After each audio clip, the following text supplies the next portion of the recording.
Okay, so speaking of food and yummy things, we're in the kitchen with Chef Laura today, who is going to show us how to make Matzo Brie. It's a staple, apparently, during Passover, I guess. Is that right? It can be, yes. It's Matzo Brie, actually. Oh, Matzo Brie. That's, yeah, and there's a, well, you know what? We spell all the words totally different. I mean, one person's M-A-T-Z-A, Andy, you should have another warned me. M-A-T-Z-O. This is your arena.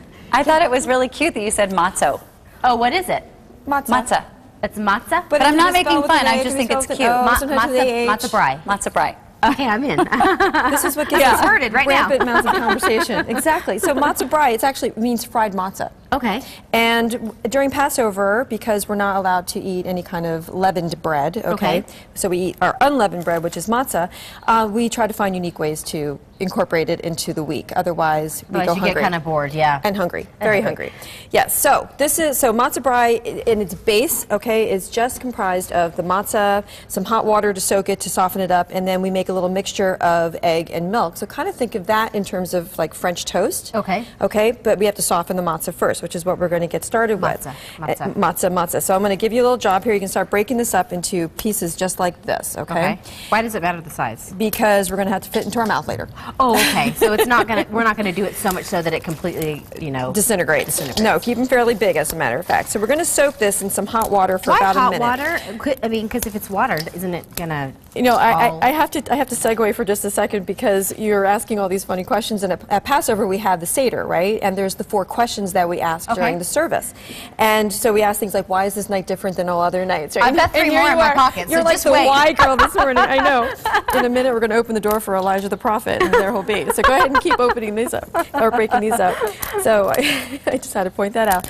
So anyway, so we are, what was your question? I was asking why we have to use warm water, because water is water, and it's going to make it, yeah, but soft. it'll make it softer a little bit faster, actually. Gotcha. Yeah, so we don't want it to get all gooey and gummy. So we're just going to kind of toss this in there so it just breaks down a little bit. And then what we're going to do is we're going to make our little egg and milk mixture here. So while you're doing an excellent job with that, I'll just crack my eggs real fast. And just in case anybody's wondering, I did just wash my hands, like right before I came in here. And we are all happy to hear that. Room.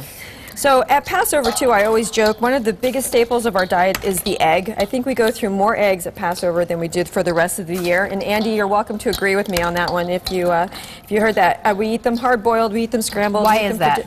Because that was my second question. I've got 2 more. Just because there seem to be so many other things that we can't eat that, you know, it just seems to step up and take the place of a lot of stuff. Well, and it's a good source of protein, too. It's a great source of protein. So now we're going to go ahead and help. You're doing an excellent job. As a matter of fact, because you're already matzah girl. I'm Matzo Brie. You are Matzo Brie and Matzo Brie. I'm going to have you pick those up, and you're going to strain out of the water a little bit. Yep, perfect. And you're going to start dropping it into here. Okay. Okay. And we're going to have so much fun in the second segment with cooking all this up. And it actually is quite delicious. I think my wedding ring's about to go into the egg, too. I don't know why it's getting slippery. It's falling off. Perfect. Okay, so now this is just going to get all mixed up in here. We're going to season this with a little salt and pepper.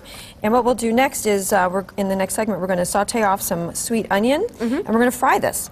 Oh, okay. And there's more than one way to make Matzo Brie, and so this is just one. This is a variation because it's a little heartier, because we're going to add some smoked salmon to ours and some fresh organic dill that I actually pulled from my neighbor's garden. No Kalamata olives? No olives today. Darn, I knew I forgot something. The last 3 times you've brought those for me. I know. Well, you know, I had to mix it up a little bit. I don't want people to think I'm Kalamata olive one-dimensional. There's nothing one-dimensional about you and your matzo.